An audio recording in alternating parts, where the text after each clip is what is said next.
All right, guys, so here we go for Lab 15.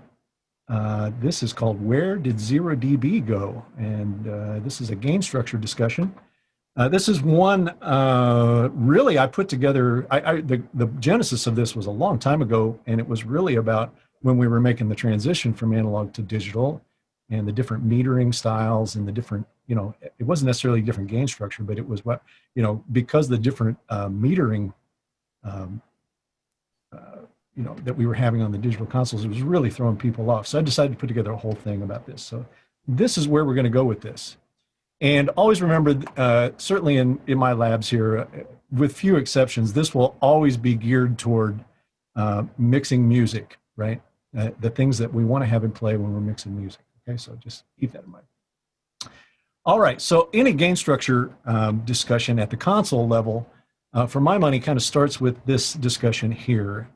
And it has to do with dealing with fader resolution. And, a lot of guys confuse this with audio resolution. We're not talking about audio resolution here. We're only talking about fader resolution. How can I move the fader with the most, the highest degree of detail in it? And we work in this, these audio logarithmic scales on these faders, and it's not linear. That's the thing to remind you about here is that, the same distance move at the bottom part of the throw versus at the top part of the throw creates a very, very different change in decibels with the fader, right?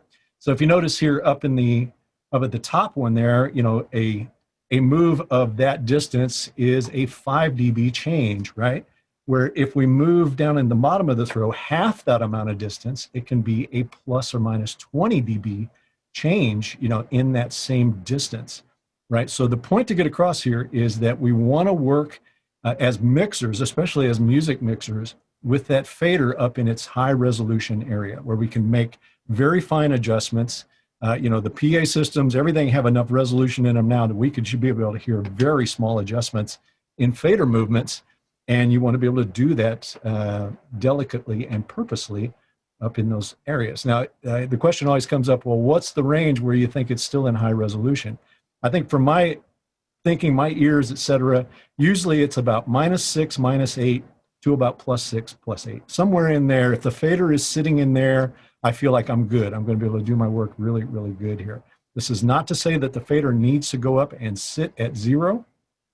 Even though there are times when you might want a fader to do that, maybe it's a VCA control where you want to have the highest amount of remote control for that fader. But the crux of the argument here is I want to have a gain structure that allows my input faders, specifically my input faders, to be in a high resolution area of movement. Okay. All right. So with that in mind, that's how faders work. Now, it's important to remember now, and we'll talk about this about the third slide in here. Faders are an attenuator, right? They're an attenuator. They are a way to turn things down, not necessarily add gain to the path, even though there's enough buffer in there that you can kind of do that plus dB, 10 dB. It's not there to add gain. It is an attenuator, right? Now, here's the thing. There are also knobs on your console, of course.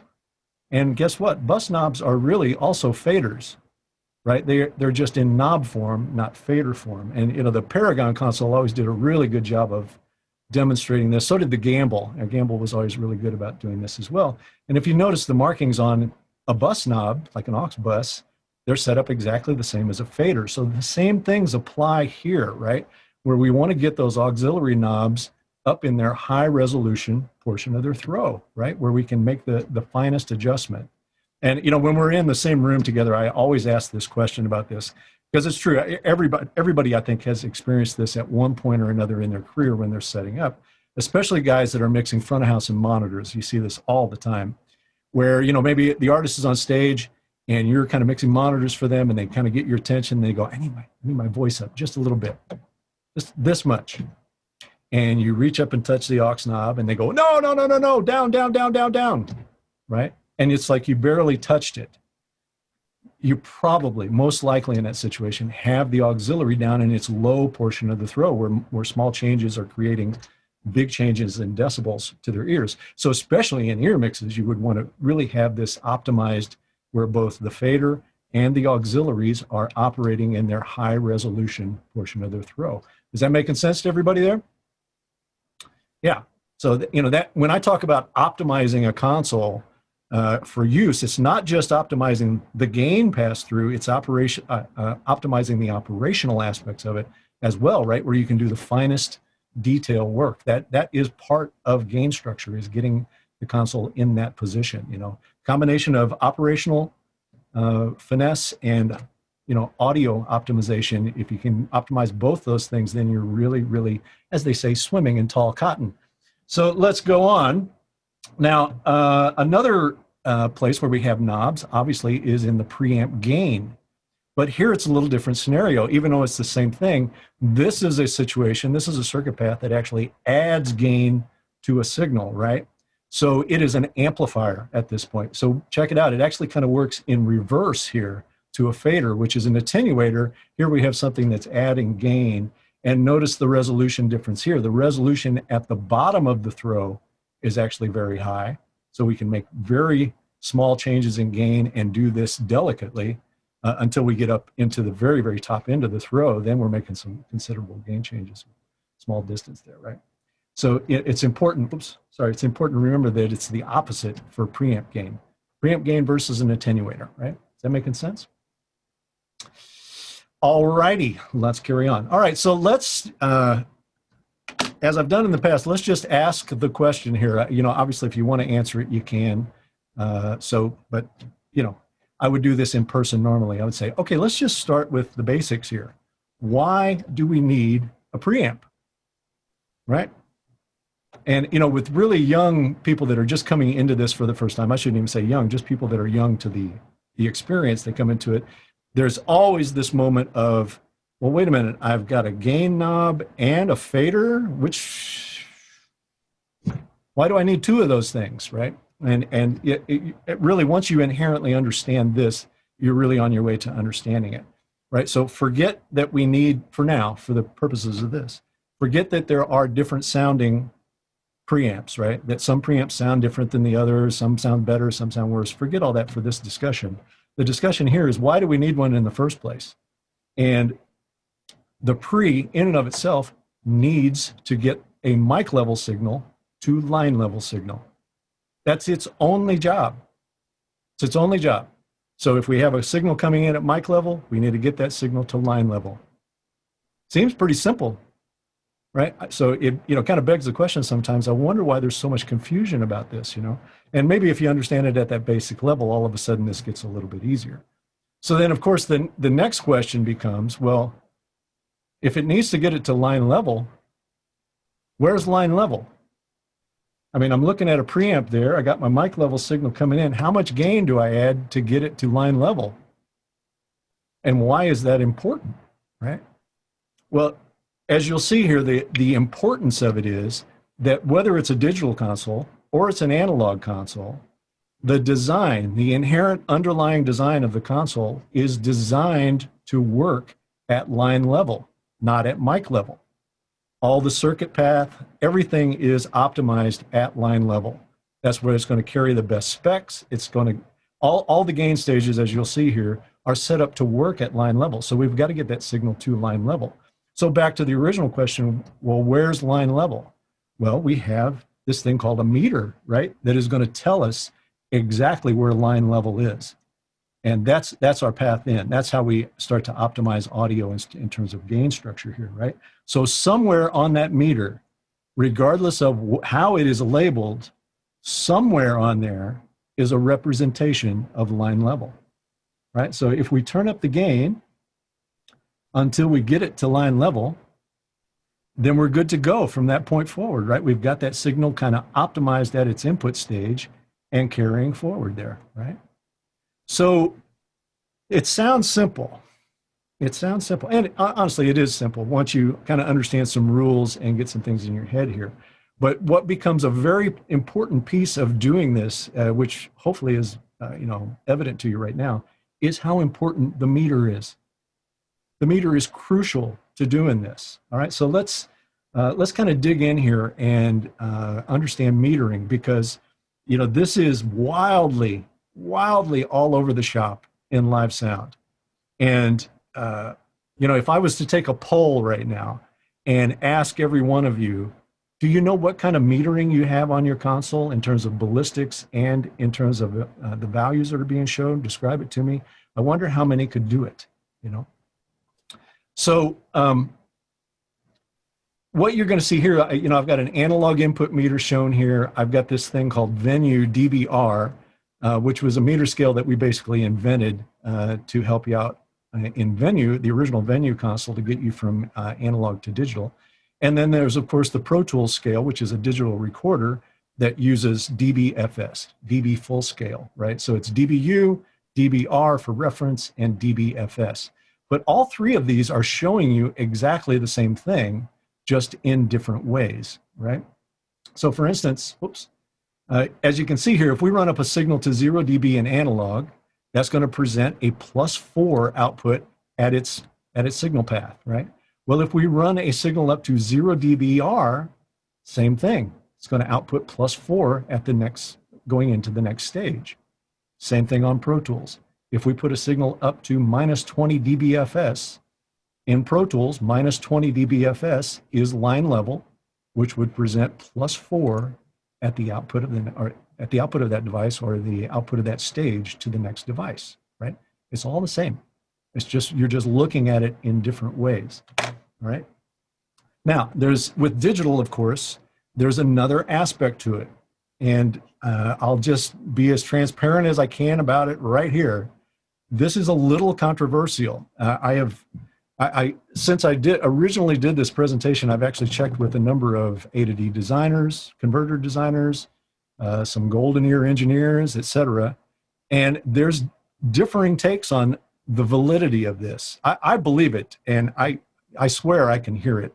I'm betting other people can hear it as well. I know the golden ears claim they can hear it without question, but the A to D converters designers are not so convinced, but play along here.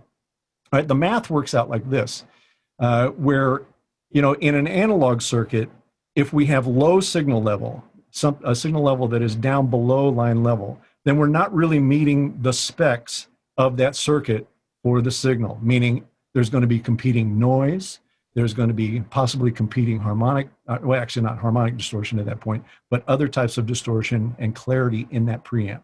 I think everybody here who's been on an analog console would tell you almost unequivocally, there's a sweet spot for every preamp. That's somewhere around line level, I guarantee you, right? If you want to, as we've talked about in previous labs here, if you want to start to get harmonic content into that preamp, that's certainly above line level. That's when you start to get nonlinear in the preamp. So let's compare that to digital. What happens in digital? We know there's, you know, no harmonic information in a digital path, et cetera. But the thing to remember is there's a preamp on the other side of that converter, right? It's an analog preamp. So, you know, in the digital, the math kind of works out like this. For a 24-bit converter, it works out like this. It's about 6 dB per bit of math being used, right? So what that speaks to is that the higher you can record in terms of level, the higher the resolution of the recording, right? It uses up all the bit math the closer we get to DBFS, 0 dBFS. Now, stop yourself right there from thinking, okay, well, I got to get all my signals crammed into the top of this scale here. You do not, okay? And I'm going to hopefully get that across to you here. What you want to get is a good signal at line level. It's important to get at least to line level here because that'll give you 21-bit resolution in your audio there, which is more than fine enough for what we're doing, and also safe enough to keep you away from having overs, right? Remember, in digital, no clipping. There's only overs, right? Where we run out of math, where we literally, believe it or not, it may not sound like it, but it's muting. The audio is actually muting because it's running out of math component there. All right, so yeah, as somebody said, it's running out of ones and zeros. That's exactly right. So, you know, we want to keep the signal at a safe level, yet we want to have it optimized for line level, which is around -20 dBFS. Now, for those of you out there, if you're in the audience here or you know people that are like this, I know engineers of note that are on record as saying this. In digital, it doesn't matter. That level doesn't matter. Just put it anywhere you want. And, I bristle when I hear it because it's like, okay, well, that tells me that you don't believe in the bit math. Okay, peace. But the unmistakable realization is there's a preamp on the other side of that converter. And those two things are correlated. If I've got a really low A to D conversion, that means I've got a really low preamp level. It's nowhere near firing at its optimized zone, right? So, that's the thing. And like I said, it's the A to D part of it, we can debate that all day long. But the preamp side of the A to D converter is definitely not optimized if you're running at a low DBFS level in a console, right? Maybe a show of hands here. Are you guys buying off on that concept? Are you in the camp that doesn't believe there makes a difference there? I see AJ Essington has posted the word wrong, so I'm going to call you out here. Can you jump in there and give us your idea of what's wrong there?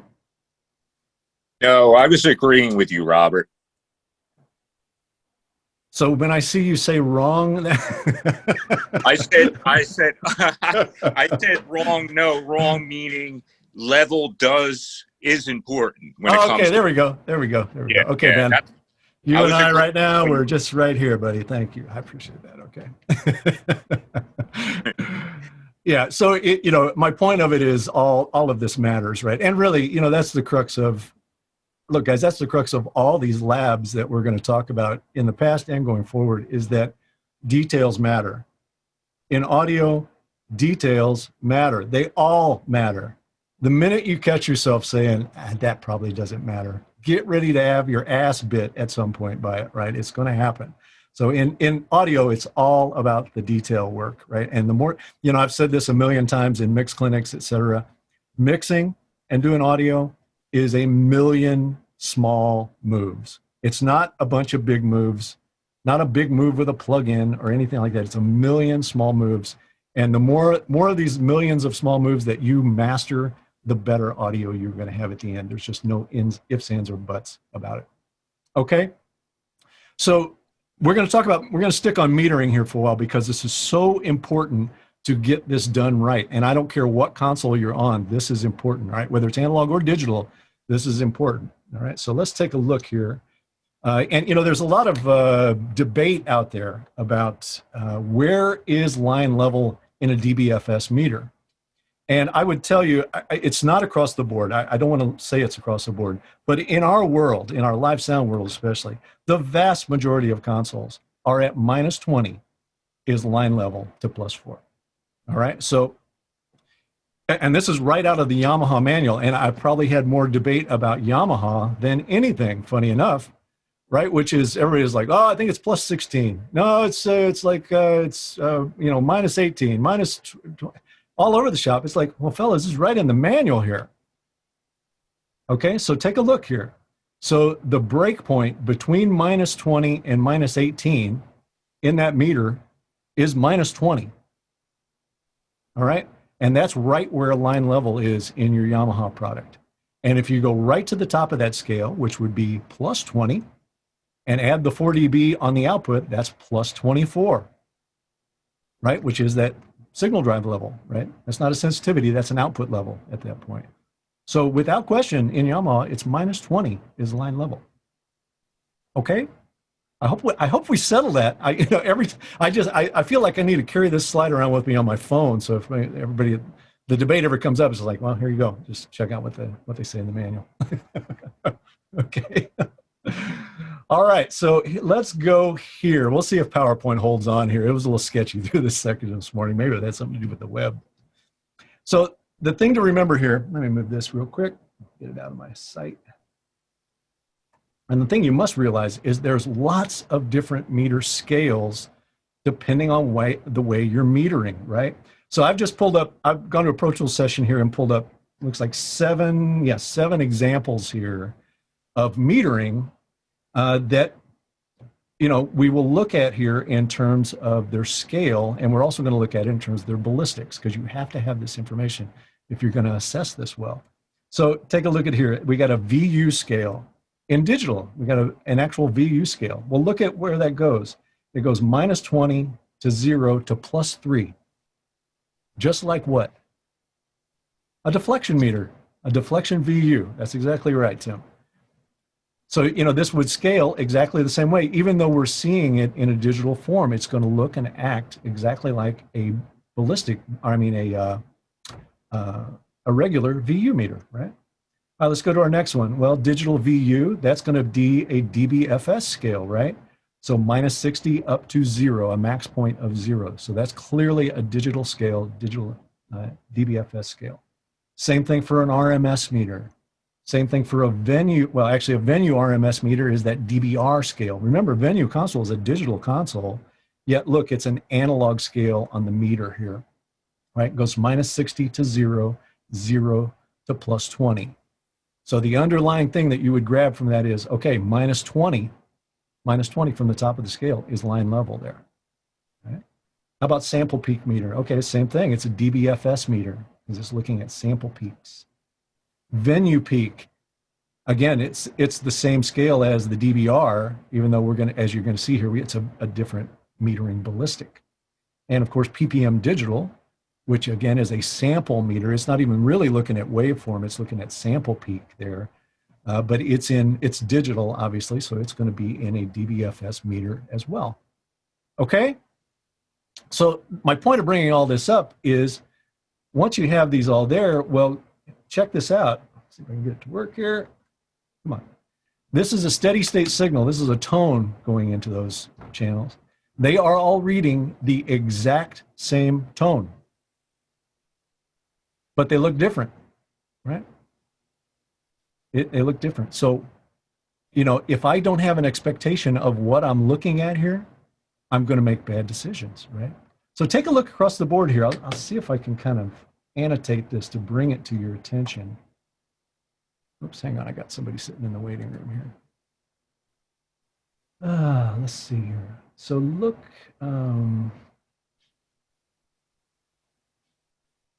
let's see here. How do I want to do this? I'll kind of do it this way. All right, so let's take a look at VU here first. This is the interesting one, of course. And again, this is solid state signal. But look at what we got here. The signal is showing up at about 3 dB below 0, which would be line level. And you got to remember that there's a VU ballistic with this. So that's really just kind of the crest factor of that wave getting knocked off by VU. It would want to act like a deflection meter here. Let's take a look at these others here. So here's a DBFS meter that's at -20 with a 3 dB crest factor in there. -20, 3 dB crest. 0 here, which is -20 under the hood with a 3 dB crest factor. -20, 3 dB crest. 0, which is also -20, DBFS underneath the hood. -20 here with 3 dB crest factor. So these are all telling you the same thing if you're reading them correctly, right? So important to know what you look at. Just, you know, I always use this example. I don't know that it's a great example, but I'm going to use it anyway. If you looked at your VOM meter with your 2 probes plugged into the wall and you read it and it said, well, it looks like it says it's 12 volts. Would that tell you that maybe you're on the wrong scale? I mean, you know there's 120 volts coming out of that wall. Why am I reading it as 12? I'm metering it wrong, right? I'm interpreting that meter incorrectly. The signal is right. The reader is wrong, okay? So let's clear this out of here and we'll go to the next little bit. So that is meter scales that we're talking about there, right? So let's go on to our next, oh, this was the VU discussion. Sorry, I don't want to leave this out. So you got to be careful when you're using a VU meter, right? Especially with things that have a lot of peak information in it. If you're going to be setting levels with VU, because that peak information will really fool you. You almost want to kind of eliminate your view of that VU. Wow, say that twice. In terms of its peak information, you want to look for its RMS information and get it in the right spot, because that deflection meter will not be able to handle all that peak information. It's going to pass it. It's too slow to do it. All right. So just be aware if you're in VU. We don't really use actual VU very much anymore, except for in external devices. We don't see it on consoles anymore unless we're in analog. But be aware if you're on a console that's actually using VU of how you're setting your levels there. You can get fooled there very quickly. All right, so here we are going to talk about different metering ballistics, and this is where it really gets interesting here, because each one of these VU styles has different ballistic characteristics to it, and you need to understand what they are in order to make an accurate reading of what you're doing. Right, so again, we have the same meters up: VU, DigitalVU, RMS, Venue RMS, sample peak, Venue peak, and PPM digital. Okay, so same thing. We're going to run the same signal into all 7 channels and check out the difference here. It'll do it. Go. Here we go. Hope this is coming across all right on the web there. So we're metering different ballistics here, right? Now, again, these are all telling you exactly the same thing if you have the right expectation of what you're looking at. So how can it be so wildly different? Because some of it is peak information. Some meters are looking at only peak information. Some meters are only looking at RMS information. Some meters may be looking at a combination of the two. Like I said, PPM digital is a great example there, where it's looking at sample peak, not even waveform peak there. Remember, VU has all that peak information kind of shaved off of it in terms of its ballistic, right? The thing we looked at just in the previous slide. So it looks very low, even though it's reading really exactly the same information here, right?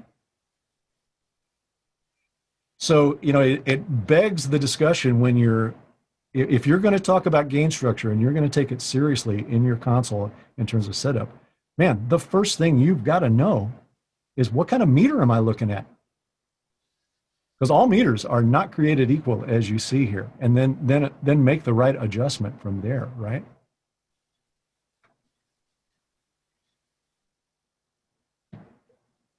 Now, I think I don't know this for sure because I really haven't dug in to investigate it, but I think probably most digital consoles today have a hybrid of RMS and peak metering.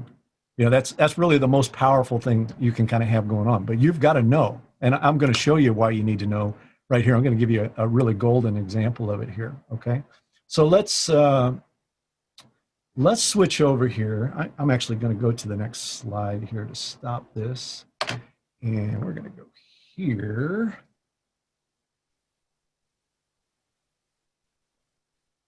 Stand by for me. I got to do a little screen house cleaning here. Oops.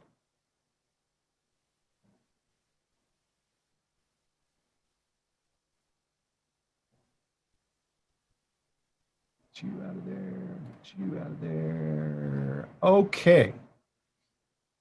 So I'm going to use Venue here. If you guys have worked on Venue in the past, these will be common concepts for you here.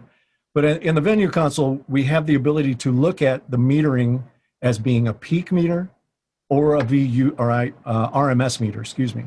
You have those two choices. And you have to know which one of those you're in if you're going to make a good decision on gain.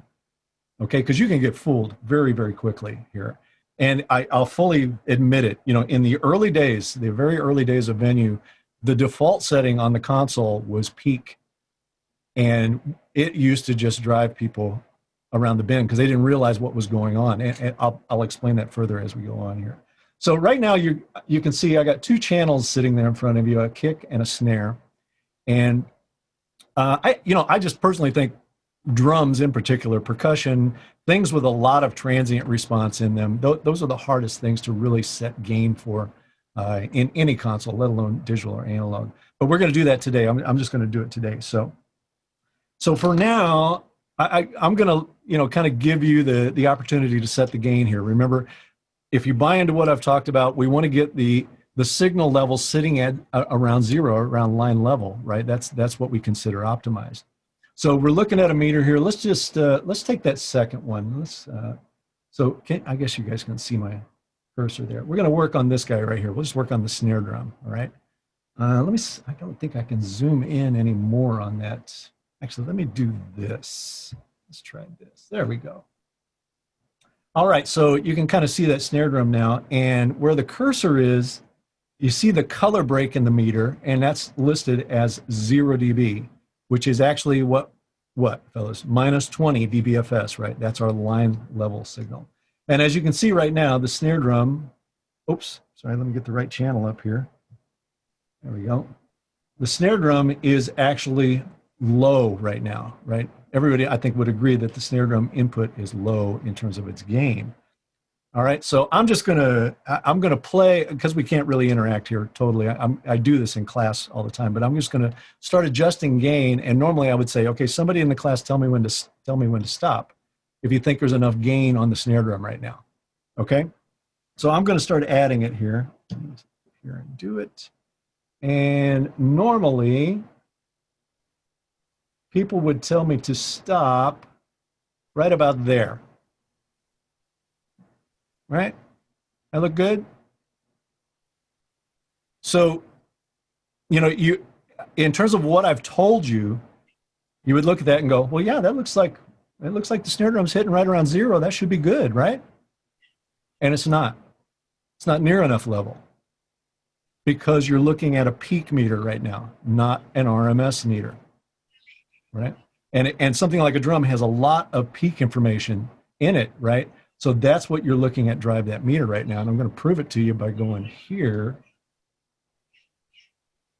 So I'm in peak metering right now. I'm going to change it over to RMS and you'll see the difference, right? So now I'm in RMS metering. Look at the RMS level of that snare drum now. Still way low, way low. So there's nothing wrong with having it in peak, nothing wrong with having it in RMS, as long as you know which they're in and set accordingly, right? So even if this was still in peak, I mean, I could still go set the level on this in peak, but it wouldn't be there. It would be, let's see here, see if I got enough gain here.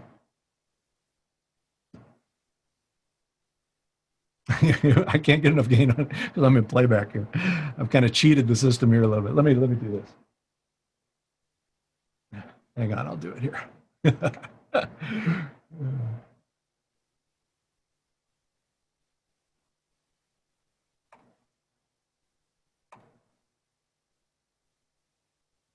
I'm going to cheat a little here, fellas. Just bear with me.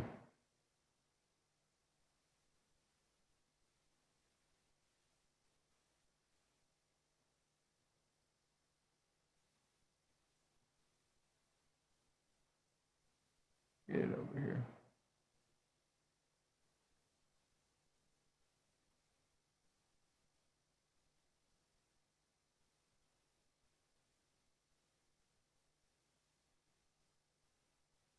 Okay, so if I was in peak metering, this would be totally okay, right? Because I want to get the peak information really very far up into the dBFS scale without creating overs, if I can do it, so that I can get the RMS portion of that drum, which is very far away from the peak information, closer to line level, right?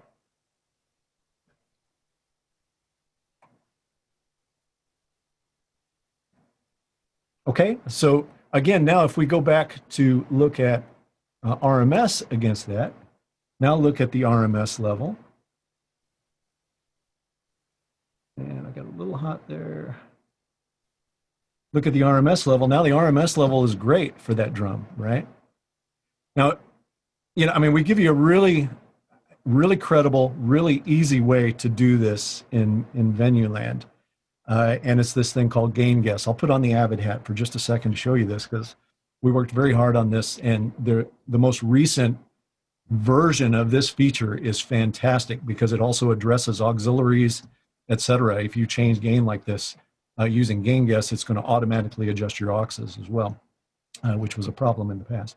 So, you know, obviously I got the gain set very low right now.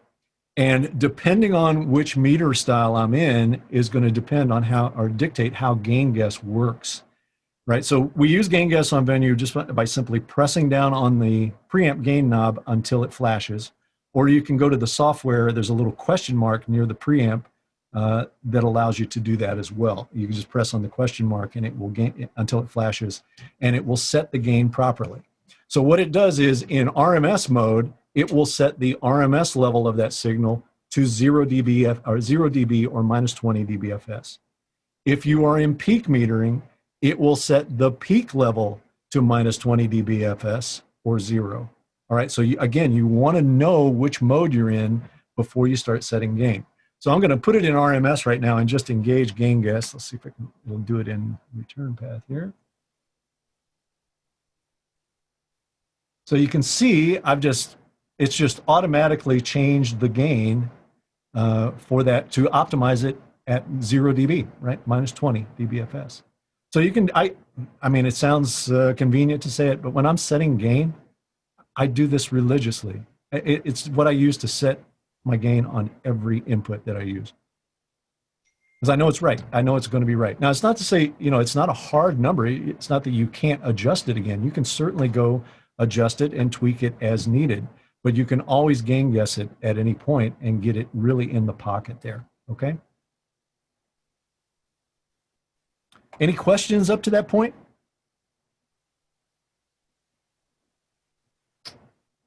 So what I tell people religiously is that, like, dude, the minute you step up on a venue console, that page should be the first place you go to find out what your metering is in. Is it RMS or is it peak? Because it's going to impact how good things are going to go from the first input you listen to, right?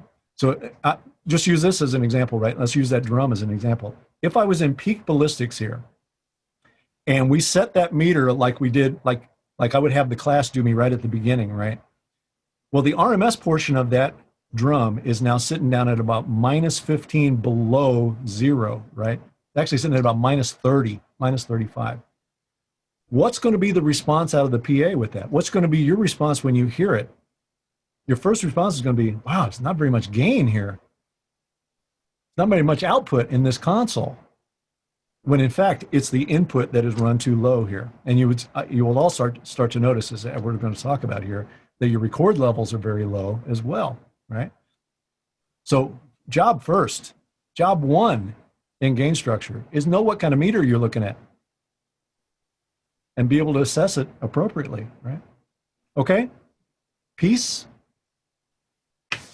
Michael Fraley, can you multi-select gain guess? No, you cannot. You cannot, and that is for good reason, because remember, if you're gain guessing, the actual signal has to be there. If not, it's going to take whatever signal is there and bring it up to minus 20 dBFS.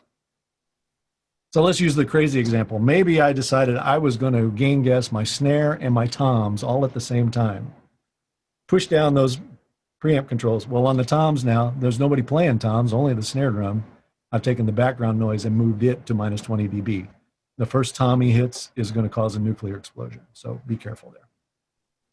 All right, so you want to gain guess one at a time. Just do it during your line check as you're going along. Like I said, you can do it anytime. You can regain guess at any point and have it be all right. Maybe the roadie is out there checking the drums and you're gain guessing. As soon as the drummer sits down, he's playing harder, just regain guess it, and you're right back where you want to be. Okay, no big deal. Now, the cool thing, actually, I see Norm. I think Norm is going to address my next thing here. The cool thing about doing this, certainly in venue, and I think this is true of most consoles today, that they will offer something similar to this, is if you can see it here, it's going to be tough to see because it's so small on screen. Once you switch over to RMS, where is my cursor? Doggone it. Get over there. There we go.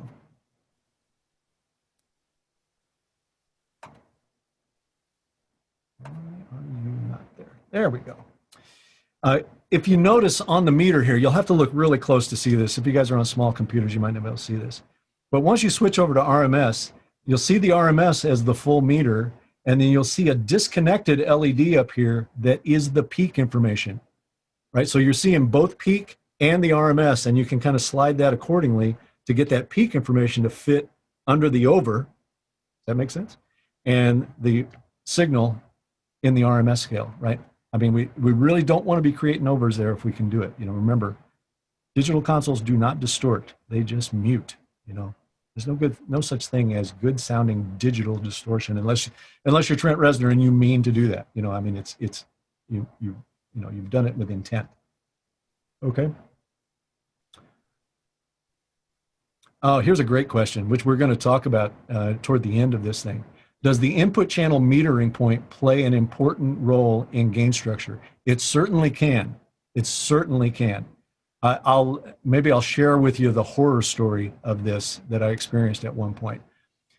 Yeah, so you want to be able to gain to meter at the appropriate places as you're adding or subtracting gain to your circuit. Obviously, in this situation, we are setting input gain, so we want to see the gain at the earliest stage of the signal path, right? So here's the horror story of that. And there are times when you want to meter post insert. I'm going to give you an example of it today. But I was on a situation where I walked in on a console that was already set up and went to work. I won't mention the artist here, he was having a lot of trouble with engineers and stuff, and they asked me to come in and kind of bail water off the ship. So I walk in and I'm looking at all. This is on an XL4, by the way, and all the meters look pretty good, but I'm listening to it just going, what in the world is going on here? Sonically, I was just like, what is happening here? Only to realize after a long period sitting at the console, the light bulb came on. That there is input metering, and then there's post insert metering option on the XL4. And we were looking at post insert metering. I didn't realize it had been switched. We were looking at post insert metering. So, and it's post EQ as well. So what had happened was, given that they were looking in post insert metering, they would make EQ cuts, high pass filters, all kinds of stuff, and then turn the gain back up to get the meter up. You see what the problem's going to be? As soon as I flip that console back into input metering, 70% of the meters on the console were just hanging in the red, just totally in the red. Because they had added all this gain post insert, post EQ. Yeah, ouch is right. Let me tell you.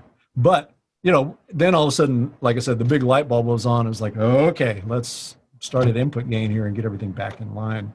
And sure enough, once we did that, then it started to sound right again. But, for the inexperienced, uninformed, you'd walk in and look at that console and think, well, nothing looks like it's distorting. Maybe it's the PA, right? I mean, that's where you would go with it, right? So, again, kind of gain structure. It's really so much of the whole game here. All right. Okay, let's see where we go from here. Yeah, let's go back. Unless anybody wants me to dig in there. Let's see. I'm not sure if you answered the question. Oh, the trim option. Yeah, this is probably a good place as any to talk about the trim option. All right, so I won't be able to speak comprehensively about all digital consoles here. I can really speak totally about Venue. I understand its gain structure here totally. And maybe I'll ask you guys a couple of questions here. Maybe I should check the Yamaha manual for this one. But in the Venue world, the only time the trim gets separated, the digital trim gets separated from the pre, is when you are in playback, when you are in Pro Tools playback. And if you've seen the virtual sound check discussions, et cetera, you understand the reason behind doing that. We do not give you independent control of a trim there, and there's good reason for doing that. That said, I know Yamaha does. Is that right? Yamaha gives you independent control of the trim? Anybody give me a firm on that? Yes. Yeah, it does. Absolutely. Yeah. So my question, is that Winston that gave that answer? Yeah. Winston, Yeah. Do you know if that's digital trim or is that analog trim? It's digital trim, actually. You have both an analog gain and you have a digital gain or digital trim. Right. It's in a different window. It's actually over in the EQ window. Right. So I'm guessing in that situation, well, I'm knowing in that situation, I'm guessing that would give you a way to add more preamp gain and then trim it back digitally. Is that right? Yeah, the Yamaha rep is one who actually showed me that little trick to kind of optimize the sonic qualities of their preamps and stuff. Yeah. And that was the intent, actually, at that point in time. Well, two things. One was to optimize your A to D conversion by allowing to run your preamp as hot as you can without distorting it. But then that may be too hot a signal to run your where you put your fader at, meaning that it's too far down, like you were mentioning earlier, down around -50 or -30. Yeah, but here's the problem I have with that, right? I I remember you and I talking about this actually not long ago, and I remember going away thinking, well, wait a minute, that mentality is not right there because that is digital trim, right? And the preamp and the converter are correlated. So if you're running up your preamp, I mean, you could, like if you tried to run up the preamp on this snare drum that we're looking at right here to get some more harmonic content out of it, you would be creating overs in the converter, regardless of where the digital trim is sitting. You could. That's why you need to watch what's going on in your meter. Right. You know, you Right. can control the ballistics on the Yamaha meters as well. Yeah. And so you want to look real closely at what you're doing there on your input with your preamp and your converter. And then the digital trim was really more of an intent to basically be able to get your then faders in the position where you prefer to mix them, like you were mentioning, you know, say -5 to +5 or -6 to +6. So you can Right. get that fine resolution in your fader moves. Right, which we're going to talk about here coming up here, some ways to do that. Because I totally get if that's the mentality behind putting it in there. I get it. I think there's much better ways to do that, especially with regard to mixing music. So I'll throw that caveat in there. But yeah, I guess the point I wanted to get across to everybody to make sure and not miss this now is that trim is not affecting the A to D conversion. That is after digital conversion. That is not pre-digital conversion, right? So it's not really a way to optimize, A to D conversion. You can't optimize the bit depth there. You'll be able to get some more trim, but it's still at risk of overs there, no different than it would be without the trim, right? Everybody, peace there? Everybody follow what I'm saying there? Okay, yes, Gear is saying problem with the dig trim on channel is that then the level affects the onward signal processing. You are so correct, sir.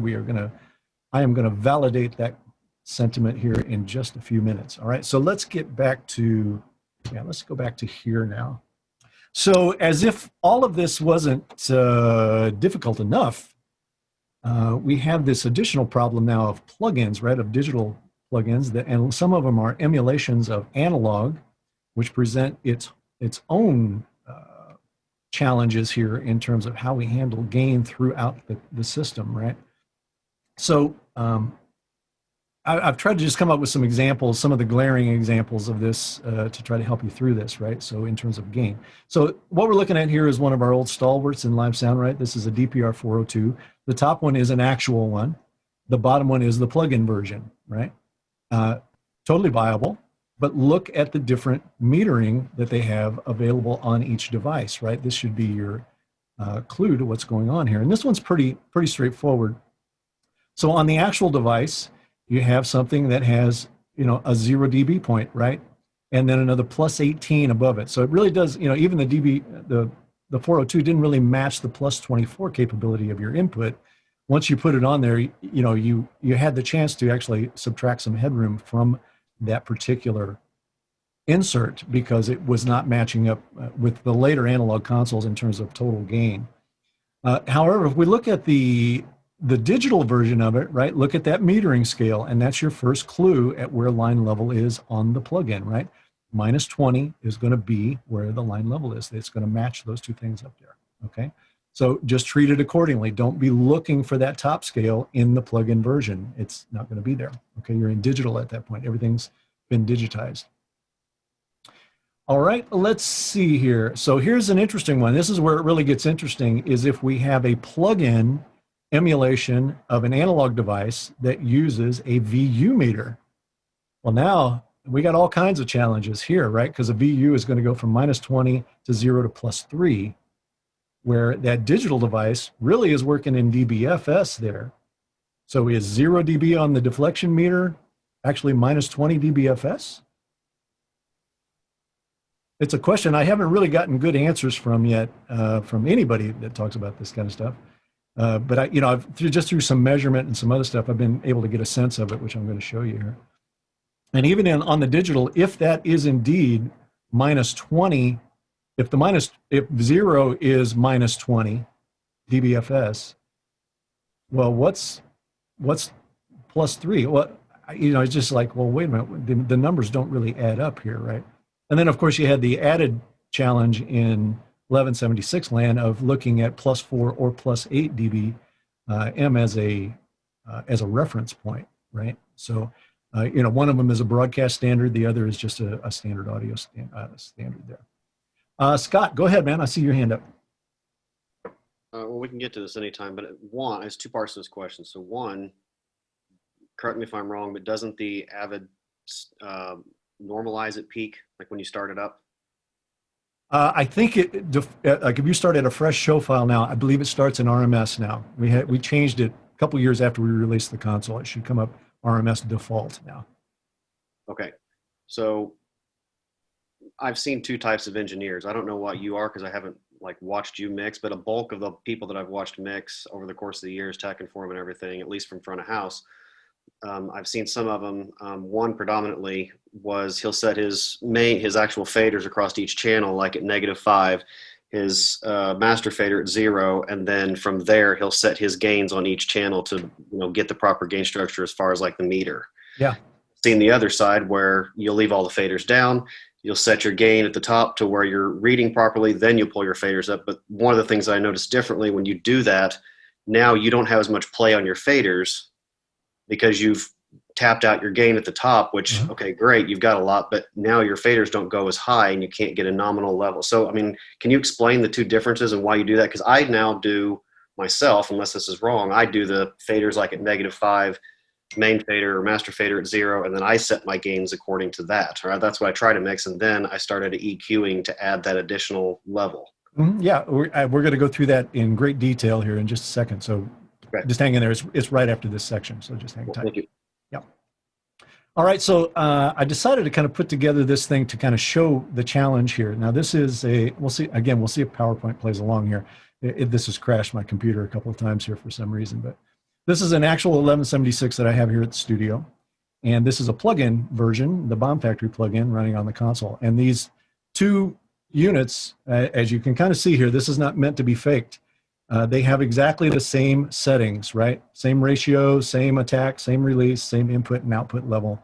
And they're both receiving the same signal, all right?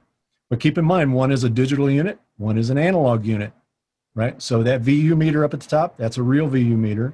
That VU meter at the bottom is a VU meter representation of a DBFS scale, right? So let's take a look at the difference of these two things. Get it to run here. There we go. Hopefully that's reading. So as you can see that, and I've exaggerated this just slightly, but you can see that VU meter is peaking at 0, peaking at line level, while the digital one is peaking at line level as well, -20 on the VU scale there, right? So if you didn't know that this was working like this, if you just pulled up that digital emulation of that 1176 and tried to do this, all of a sudden it'd be like, well, wait a minute, man, why is my gain so off going into this unit, right? It's not looking the same, but you have to realize it's a DBFS unit, right? And it's not metering. So it clearly, in this situation, in the Bomb Factory thing, at least from what I'm gathering here, -20 on the VU scale is line level, which would also mean that 0 on that VU is top of the scale DBFS. What that means for the 3 dB above it, I have no idea. Right? You seeing the challenge there?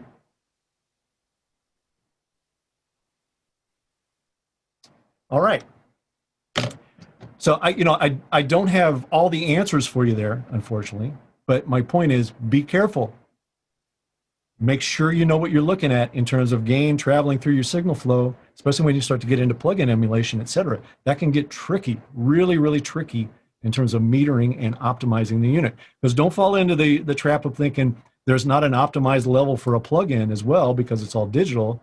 There is, I guarantee you there is, especially with those ones that are emulating the drive characteristics of an analog device, all of those sorts of things. So it all plays there. All right, Scott, here we go. We're going to do this for you now. This is really the crux of all of this, right? And again, please remember we're coming at this from the context of mixing music, right? You might get away with all kinds of stuff. You're just mixing corporate and playbacks, things like this. But in terms of mixing music, where you have lots of different inputs, lots of different things that you've got to add and blend together, this can get tricky. All right, so we're going to create a very, very simple signal flow here today. We just got our mic signal coming into the preamp. We're going to go to a meter. Then we're going to go to that. We're going to take that input signal and we're going to set it to line level, RMS, right? That's ultimately what we want. We want the RMS level at line level. We're going to take it to a fader that's sitting at 0. We're going to take it to a master output, which is also sitting at 0, and then just take that right to the PA system. All right. Now, for the purposes of this discussion, we are going to make the assumption, we're going to make the claim that everything past the output of the console, the gain structure is okay. It's set up and optimized the way it wants to be. All right. We're going to keep it out of bounds right now in terms of this gain structure assessment. Okay, everybody, peace. Okay. Nothing past the output of the console. We're only going to deal with the stages of the console here. So let's take the example. This is the example I always use, and it's a valid one because this is it's just true. This is how it works out. So let's say for the example that we're going to talk about here, we're going to take a bass drum into the channel here, and you do what Uncle Robert says. You say, okay, I got my RMS level set at line level here. It should be great. Now my fader sitting at 0. It's a really high resolution position. Fantastic. Going to the output.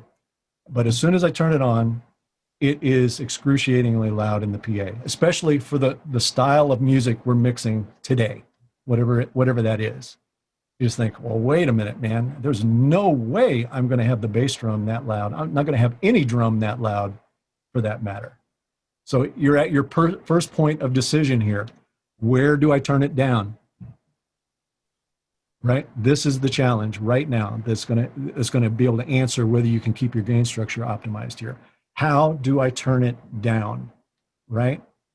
Well, I could turn it down at the fader, but let's just say in this instance, and not that this is dreamland or anything, maybe for this particular place in this presentation, I've got to have that bass drum fader down at -20. Right?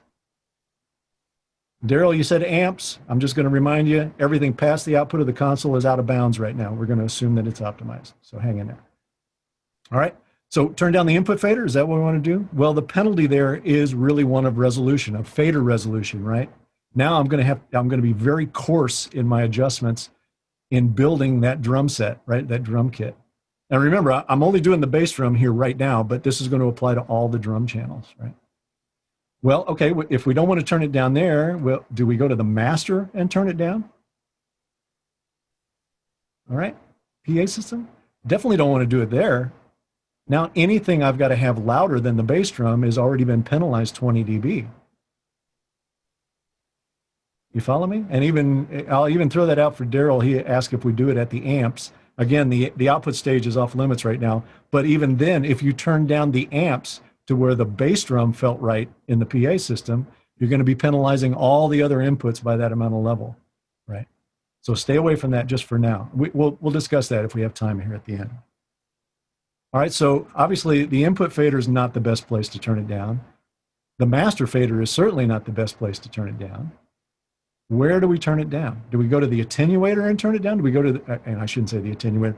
Do I go to the preamp gain and turn it down? Because this is, I'll just tell you now, this is where most people land in terms of doing it. I turn it down at the preamp gain to get it to be at the right level in the PA system. Well, if we do that, there's all kinds of penalties that come from it. And you're definitely going to de-optimize the gain structure if you do this. So the first place you're going to notice it is, remember, we don't have the bit depth that we want in that conversion. If we're going to turn it down 20 dB at the preamp to get it to be the right listening level in the PA, now we don't have the preamp optimized or the conversion optimized. Hence, our record level is going to be too low as well. Okay? Here's the other piece of it, though. As soon as I turn it down at the preamp, now I'm going to have to adjust threshold on gates and compressors by that same amount. And if I've got to have that bass drum down 20 dB here to get it to be the right listening level in the PA, I may not even be able to get a gate to work properly on there. I may not have enough threshold control to get it to actually work, right? So again, it drives home this point of consoles and all of their pathways are designed to work at line level. That's what you want to do, all right? So we still have the challenge here, though. How do we turn it down? How do we turn it down? And Oh, I'm sorry. I have one other one as well. So in addition, if we, and again, this is the complex workflow that we all deal with. If we're mixing front of house and monitors from the same console, if we turn that down at the input gain, now we've got 20 dB of, we're starting 20 dB down on the bass drum in any monitor mix that we want to send it to, right? Because it comes off of that preamp level. It's a pre-fade level, right? Whether it's post or EQ or any of that, don't worry about that right now. We're just talking about a pre-fade level that's going to get to that circuit pad. So now we've turned that down 20 dB as well. We can't even get the monitor drive to be what it want it to be, right? Okay, so yeah, there's doing it at the preamp, which is what we've done in the past. There's a lot of penalty involved there if you do it in extremes, right? So all of these different areas here suffer if we do volume management through the PA at the preamp, right? That's the lesson really to be learned here for the most part. Okay. All right, so back to the question: where do we turn it down? And you know, for you Yamaha guys, you know, I think this is probably why the Yamaha guys, I'm guessing, did it this way, where you could say, okay, well, I'm just going to go to that bass drum and turn it down 20 dB on the trim. But I still question it as I think about it, because have you now stolen 20 dB of gain from any of these other paths, from the gate path, the compressor path, the aux bus path? I got to believe you have.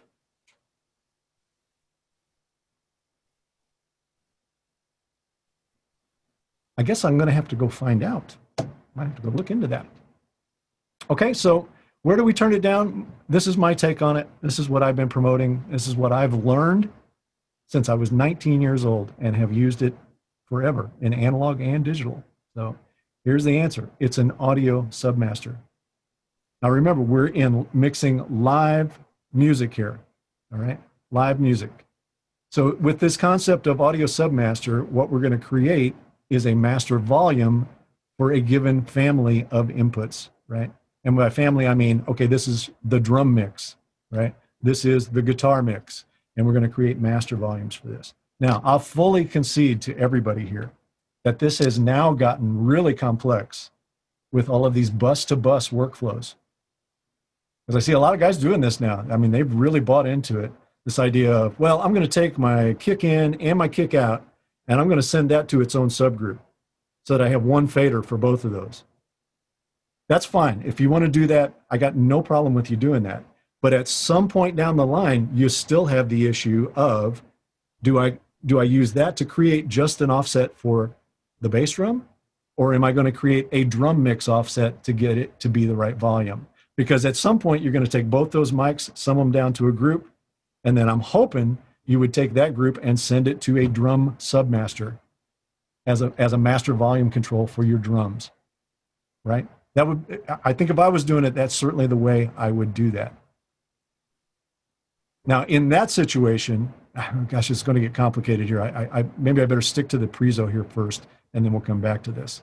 Because once you start incorporating VCAs on top of that, you can actually manage that without an audio submaster. But I'm going to stick to my guns and say, I don't really think that's the optimized way to do it for mixing music. So to back up a little bit, we're going to create a submaster for each family of instruments, right? So in this case, we've done it for drums.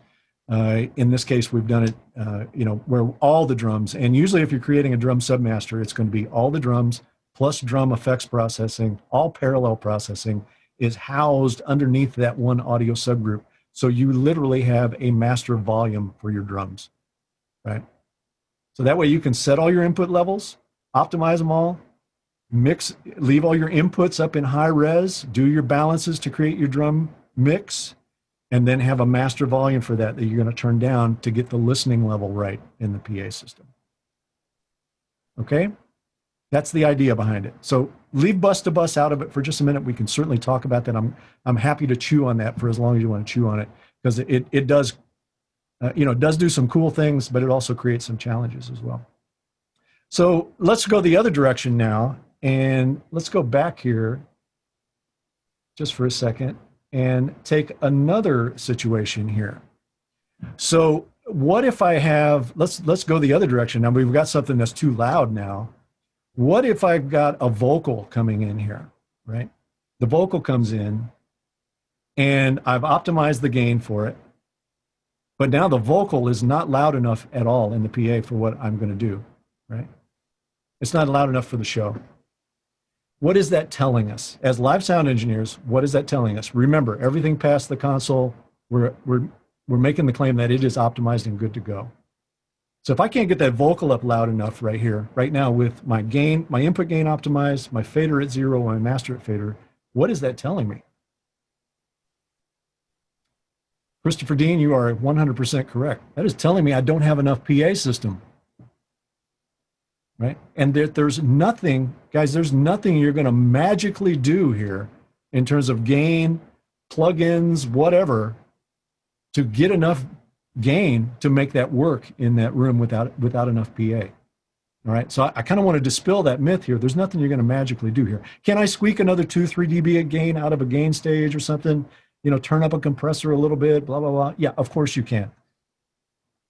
But that's far from optimized, and it's probably not going to be enough for the day. But my point of bringing it up in total is there are days when you're going to have to say, okay, I got to mix with the vocal at that level and try to make it a clean, distortion-free show and just make it at a lower volume, right? There are going to be days when you have to do that, especially if you're out doing these one-offs night on night, different console, et cetera. You're going to run into it sooner or later. We don't run into it as much today as we used to, I can tell you that. But that's kind of the opposite problem then. The question would be, where do I turn it up? And my point is, there is no place to turn it up. Not in keep your console optimized, right? You need more PA system there. If I was going to go try to get it anywhere, and it's fraught with danger, I would do it outside the console. I would try to get more gain to drive the PA. But still, your gain is gain, folks. You're limited to as much as exists in the system to begin with. Okay. All right. So let's carry on here this discussion. I knew this was going to be a lengthy one, and I'm going to need to get through this. But I want to leave time to discuss this because I know there's lots of questions. So the next piece of this is, if I don't use an audio submaster, why can't I use a VCA here? And there's nothing inherently wrong with using a VCA here, but I just, just in terms of my belief of what is right and what is wrong for the optimization of the console, to me, VCAs are the wrong thing to use here to create listening level, right? To create that listening level through the PA. Can I group all of those drums to a VCA and turn them up and down? Of course you can. But there's penalty that comes with that, all right? Especially if you're using bus-driven compression, and even if you're using effects, reverbs, et cetera, all kinds of things. Because remember this, a VCA is a remote control for the original faders that it's assigned to, right? There's no audio passing through that VCA. It's strictly a remote control. So as I turn that fader down, guess what comes down? Any post-fader levels that I have driven out of the console, right? If I've got that fader level going up into auxes, I've got it, especially if I've got it going through an aux to a compressor, well, now that fader is in control essentially of the threshold of my compression. And if, I'll say peace, if you implicitly want to do that, where the harder I push the fader up, the more it drives into the compression, peace. Absolutely. If that's the way you want to do that, that's okay. But if you want that, that spanked parallel compression thing to sit and rest at a specific threshold, this is the wrong one for you, As every time you move that fader, you will have taken it in or out of threshold, okay? Same sort of thing kind of applies for the reverbs, where, if I steal that 20 dB of gain away from the post-fader drive, now I'm trying to drive a reverb and I can't get enough gain to it. That might even hold true if you're using an external reverb where you go digital to analog out of the console, analog to digital into your digital processor. Now you've got that bit rate and input gain problem for the external processor as well now, right? So again, using an audio subgroup kind of eliminates all of this. You can keep your mix very, very stable and, build it the way you want it to sound and then just have a master volume for it. And luckily in today's world in, digital consoles, we're bus rich. I mean, we have tons and tons of bus capability to be able to do this. I mean, certainly that's what's driven all the bus-to-bus workflows and all this other stuff that's coming, right?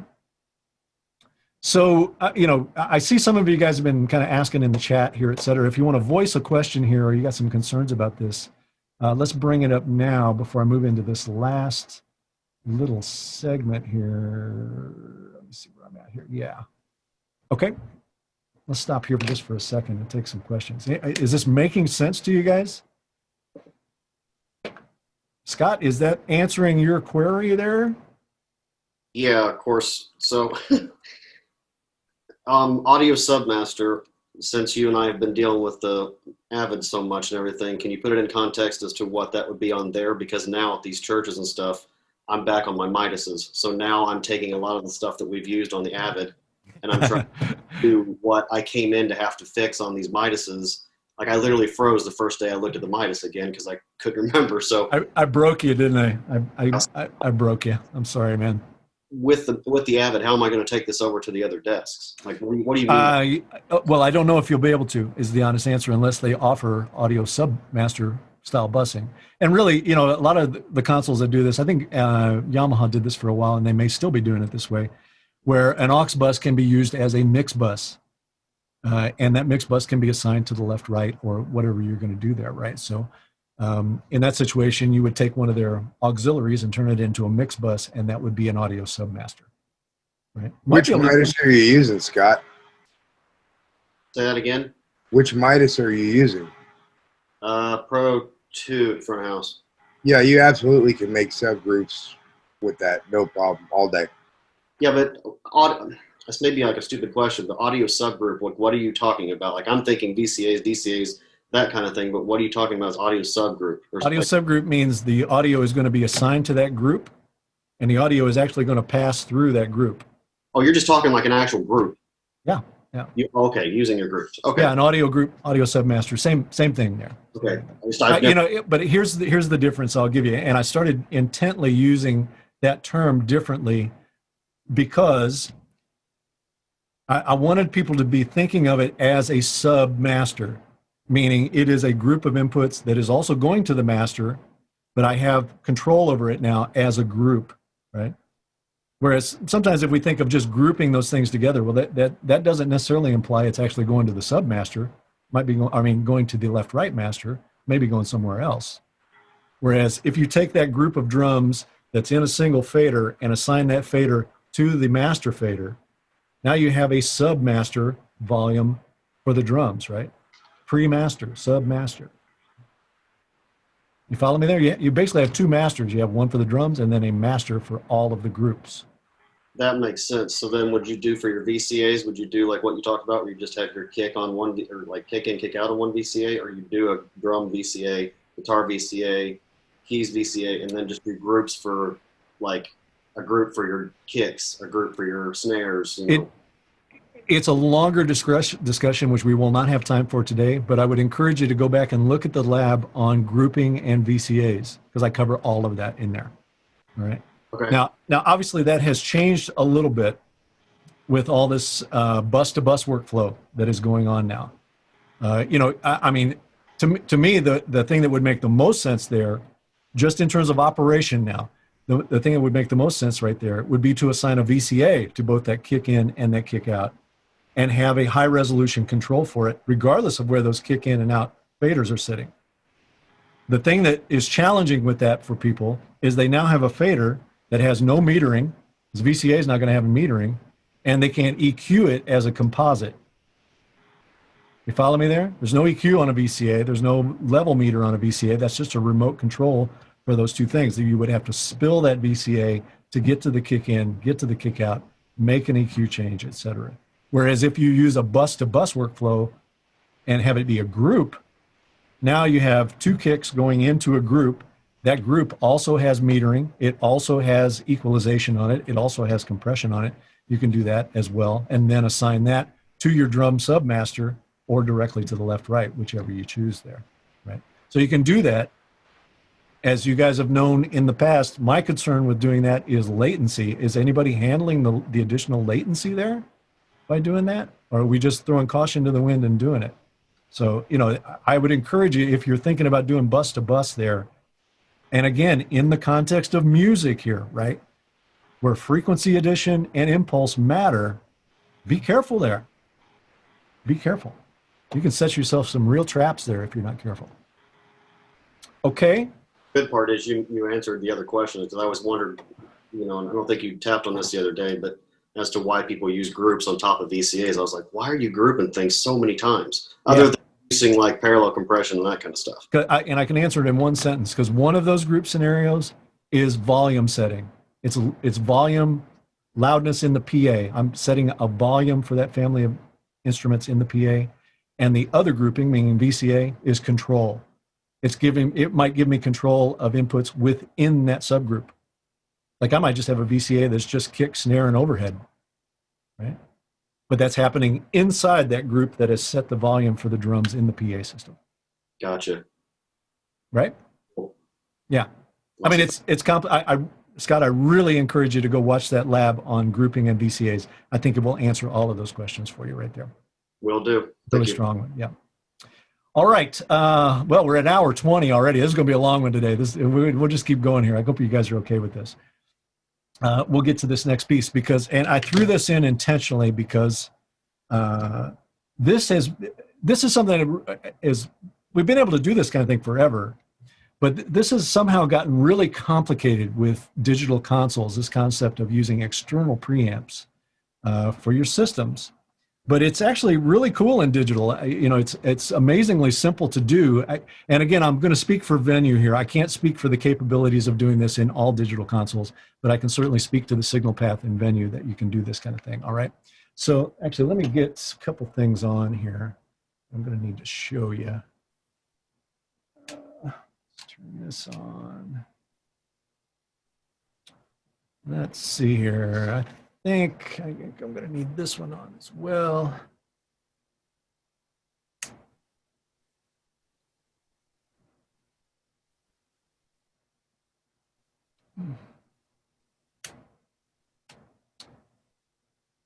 All right. There he is. Okay. All right. So let's talk about using external preamps. Maybe we want to use something that we think sounds much better than our onboard pre's, whatever we want to use, okay? So you use these exactly the same way, whether you're in analog or digital, right? The idea is that this external pre wants to bypass the internal pre. It does you absolutely no good whatsoever to take an external pre into the actual mic pre on the console. I mean, it's like taking this great sound and funneling it right down to your onboard pre. You're going to be in exactly the same situation you were without the external pre. And this whole exercise right here is going to require you to be able to visualize a circuit path and understand where we're going to inject this external preamp. But it's the same whether you do it in digital or analog. And you're going to insert it on the insert return point. That is going to bypass the internal pre, right? So that's the idea here. Now, how you do it in digital versus how you do it in analog is a little different, right? So in analog, you're going to have an actual send and return point, a physical send and return point, dedicated physical send and return point, and you're going to return that preamp there. In digital, it's a little different. Depending on how you do it, you can, because it's digital, we can come in the actual mic pre and actually bypass the pre and bring it and just address the insert return point with that XLR. So that's the thing you got to realize. But the thing that trips people up all the time on this, I can't tell you how many times I have said this to someone trying to do this. If you're going to insert that pre on the insert return, you've got to be able to meter post-return. If you just insert it on the insert return and have your metering still in the earliest part of the stage, it's going to look like there's no signal there. Right? You're not going to be able to see it. That pickoff point for the meter is earlier than your preamp. So you must be able to look post-return to see your external pre. Okay, so that's job number one. If you want to see that external pre, especially on your digital console, you better be able to have some post-insert metering options. Okay, because it's going to be important to you to do what? Set your gain structure properly. Right? You got to have access to that meter. Okay? Now, if you're going to, once you do that, the kind of the penalty that comes along with it, I guess I'll call it a penalty, is, well, how do I do additional insert processing then? What if I want to use a compressor or something after the preamp? I've used up the insert point. You have to put it in series with the actual preamp itself, right? You have to patch them together and then bring all of it into the insert return. And, you know, this is still this way on Venue right now, where if we brought in an external pre, I'm pretty sure it is on the latest software anyway, we brought in an external pre into the insert return, well, the onboard EQ and the onboard compressor and the onboard gate is before that return point. So now you don't have access to those on that external pre. Now you could build it in plugin, which is what we always suggest people to do when they're going to use an external pre, and all of those things will come after the preamp, or you just add additional hardware to your situation, right? So I'll give you an example of this here. Actually, I'll give you the real example of this. I'll show you this actually in an example or in action once we get through the little diagrams here. Okay, is that making sense to everybody though, in terms of meter point, et cetera, that you got to be able to do that if you're going to return these things to the insert return. And I'll just tell you something, this whole concept, you know, understanding circuit design to this level, this was the genesis of virtual sound check, was being able to do this, you know, this kind of thing and understand what was happening here. So, all right, so let's go on. So like I was saying, in digital, we actually have some interesting things that we can do here that we can't really do in analog. It's similar to what we can do in analog, but not the same. Remember, in analog, we have dedicated insert, send, and return points. It's usually going to be on a 1/4-inch jack or a patch bay, etc. In digital, you can make those send and return points any set of XLRs. At least you can on Venue. I know that, where you can do it on a local set of XLRs, or you can actually use a stage rack to do this. All right, so in this situation, you could bring in the output of your external pre right into an XLR on the back of the console and have that address the insert return on any given processing channel. Right? You could go on any channel that you want to do it where that XLR addresses that return point. All right. Likewise, which is unlike a digital or an analog console, I could actually bring that external preamp into the mic pre input on the stage rack and then have that XLR address the return, therefore bypassing that preamp. All right. I'm not coming right into the preamp there. I'm just bringing it into that XLR. And then via the software, I'm saying, see that XLR that's got my external preamp? Bring that into the insert return, please. Don't just bypass the preamp. Okay. So you can do that. Absolutely can do that. All right. So let's talk about some of the caveats that go along with that, though. All right. So if you're using an external pre, let's see where we go here. If you're using the control surface for the injection point, right, you're going to bring it into the control surface. You can still use the stage 64 pre on the same channel that you on the same processing channel, right? So I could actually have both of those preamps available to me if I inject this insert return on the console XLR, not the stage rack XLR. Okay, and what's going to happen there is your send point becomes available then, right, to the onboard preamp. So you could still use that stage rack preamp and its send point, believe it or not, even though you're using an external pre, which is pretty cool, right? It's still accessible to you because you haven't patched anything over it. You're using the XLR on the console. And then alternatively, you would want to do this, or you might want to do this, because keep in mind, if we come in with an external pre on that insert return point, we've kind of sacrificed any true virtual sound check there. We can still kind of simulate virtual sound check, but we won't have any type of tracked gain between that external pre and the recording, right? We have to manually manage that at that point. But what you could do, certainly, is wire the same input to the stage rack and to the external pre. And then at that point, you would have the ability to record both a processed version of that, maybe let's say it's a vocal, processed version of the vocal and an unprocessed version of the vocal on separate tracks, right? You could even, if you needed to, you could actually kind of virtual sound check with the pre, the onboard pre, and use the external for the show, right? Now, that, like I said, that's not perfect in terms of managing gain back and forth, sound quality back and forth, especially if you've got a string of processing in that external environment there. That could get a little dicey to handle. But my point of bringing it up is just to get you to understand the circuit design and what's capable there, what's possible there. Okay? So in that situation, you're bringing in the external pre into the back of the console, accessing that XLR, or addressing that XLR to the return point, and then you still have that preamp available to you, that other preamp. You could use it for anything really at that point. If you had some input you just needed to track, but you never needed to use it in virtual sound check, plug it into that stage rack XLR, open up the track, and it's going to record it right there. You won't be able to hear it, but you could certainly do that. Okay. Let's take a look at another scenario here. Right. So if you're using the stage rack input though for the insert, then you lose that preamp, that internal preamp, and you lose its send point. Those have been eaten up now. You don't have the ability to access those. And if, again, if the additional processing is desired on the external pre, you're going to have to put it in the chain. You're going to have to wire it up in series with that external pre and bring it right into the return point. Okay. And then if you're going to record that, external pre, you'll have to do that through a direct output. That'll have to be through a post-insert direct output, most likely. Well, it would actually, or post-fader if you want to do it that way. But you would have to dedicate a patchable record track to it to be able to record it, right? So there is a little bit of penalty that comes with it in terms of virtual sound check, et cetera. But like I said, you know, I think if I was in that situation and I really wanted to use an external pre to record an artist, but still have my virtual sound check, I think I would go back to the wide situation, you know, where I would Y his microphone to both pre's or split it, however you want to do it. If you want to isolate it, you can certainly do it. And that way I got some realistic virtual sound check listens that are going to happen, especially for a vocal. I might want to do that and then just reserve the goodness for the show, right? Okay. All right, so I got a way to show you a little bit of this stuff here. Let me get to the camera.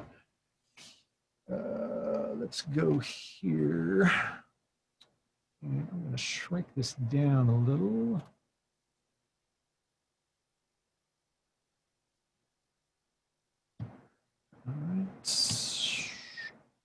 All right, so this is an external pre and that I've got, and it's a chain. Actually, you can see I got a little summit limiter in conjunction with the preamp there. And I've got it addressing the hardware return here, right? So if you want to see how to actually do this, I'll give you the actuals here. Let's go to the patch bay.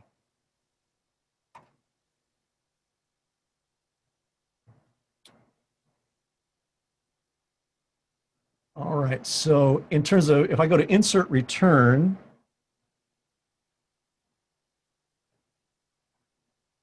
or inserts here, why don't I see you there? What's going on there?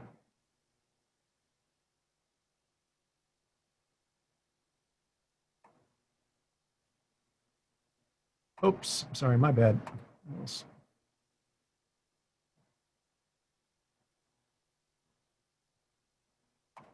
Gotta go here, okay. So I'm bringing this in on the back of the console, and I'm using XLR number 3 as my injection point to the hardware return, okay? So if we go back there, you can see, oops, back over here. Oh, come on, cursor, play with me. So you can see that I have the insert return here coming in on console analog 3. That's where I'm returning that to the console, all right? And then if I have the hardware button in, which I do there, as you can see, oops, damn it.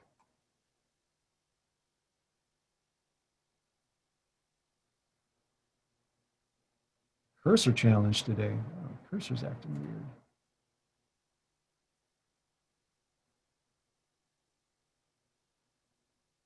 All right.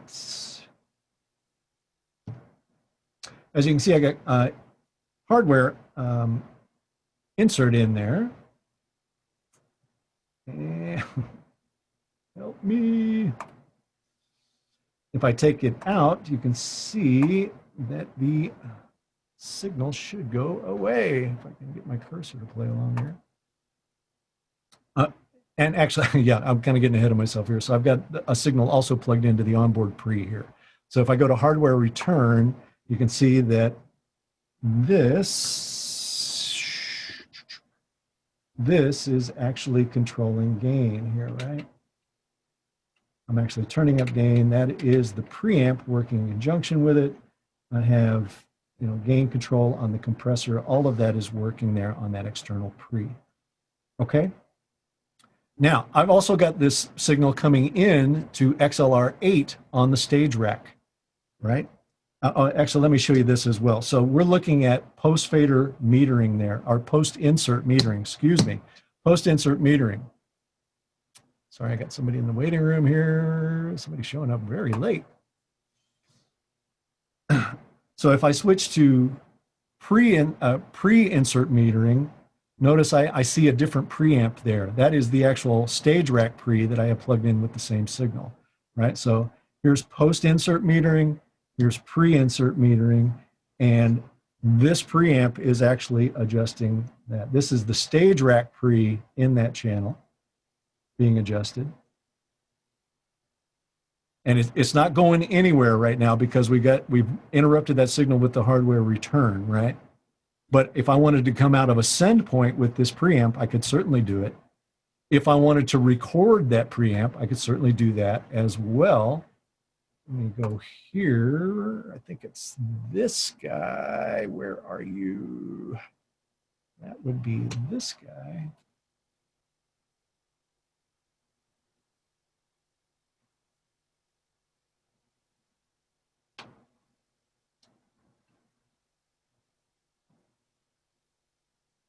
Let's see if I can zoom in on this a little bit. All right, so if you look at the first purple channel that I got there, that is being recorded directly from this preamp. You can see those two levels are correlated there, right? So even though I never hear this preamp, I can actually record it, right? Because remember, Pro Tools records directly after A to D conversion, right? So this preamp could be used for anything. Maybe it's a click track, whatever, something I don't need to hear ever during the show, but plug it into that pre and use it, and then use your external pre for the signal that you want to use it. So my point of bringing all that up is really just say, just because you bypass the preamp doesn't mean you still can't use it. There's plenty of use for it if you want to do it, right? So that should really kind of drive that home there, hopefully, okay? Where are you making the changes for your metering, switching between insert or mic pre, or where are you making that change? I will show you here, sir. It is, I've set up an event to do it so I can do it on a switch, right? But if you're going to do it globally, you would do it here. Let's see if I can get up here and do it.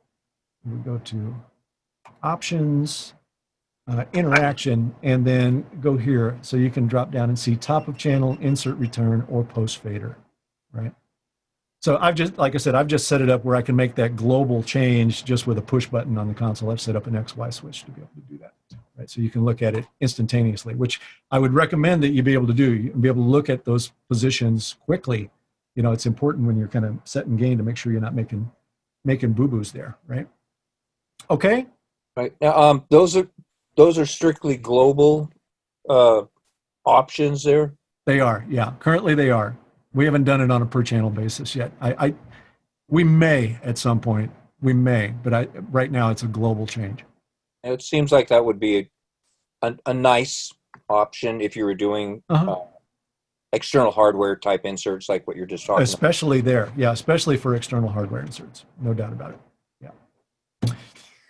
Right. So is that kind of making sense to everybody in terms of preamp? But keep in mind all these gain structure discussions, et cetera, they all apply, whether you're using internal pre or external pre. Same thing applies there, right? What's critical there is to be able to meter it properly and get your gain set properly, right? What do you think? Fun stuff? Gain structure, we just don't seem to ever stop talking about it, man. What can I tell you? Oh, well, let's see. I don't think I got anything else for you here. Hopefully that is making sense to everybody. I'll just put up the discussion slide here.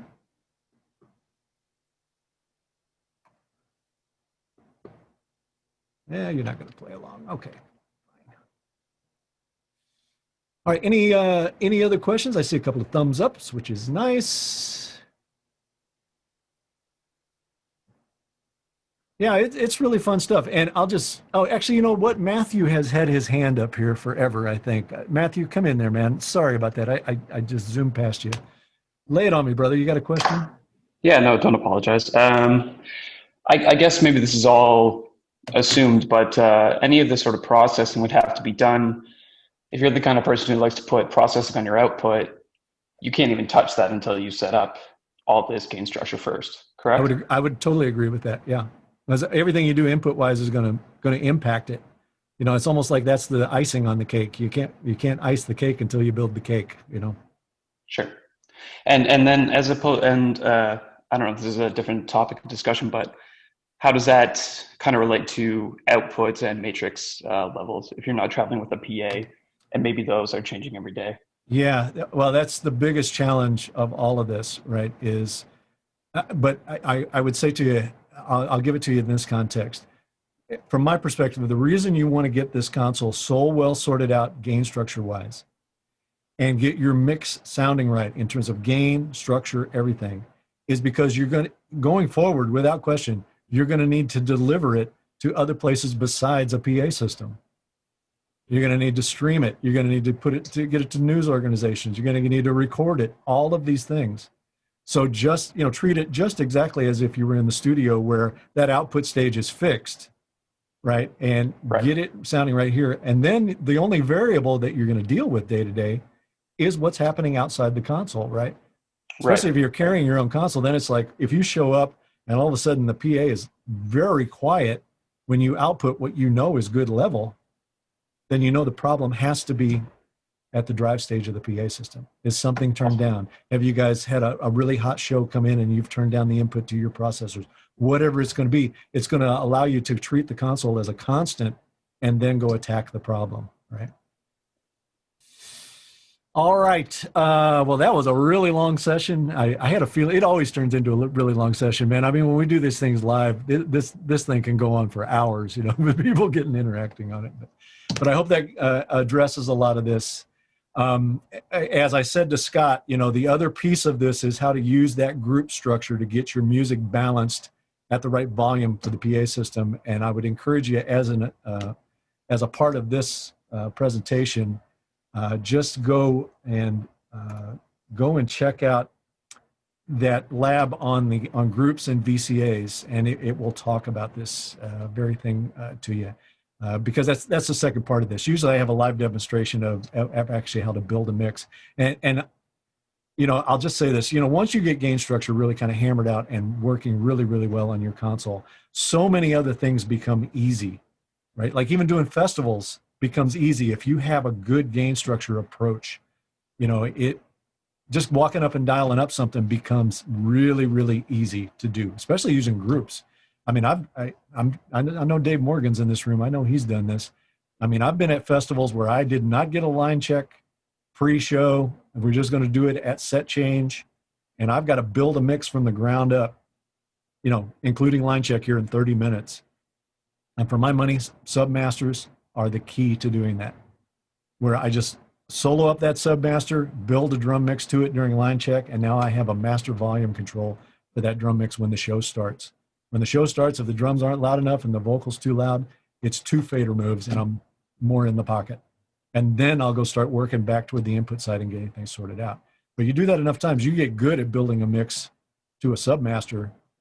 I mean, you can have a pretty damn good show right out of the gate on a festival with just a line check and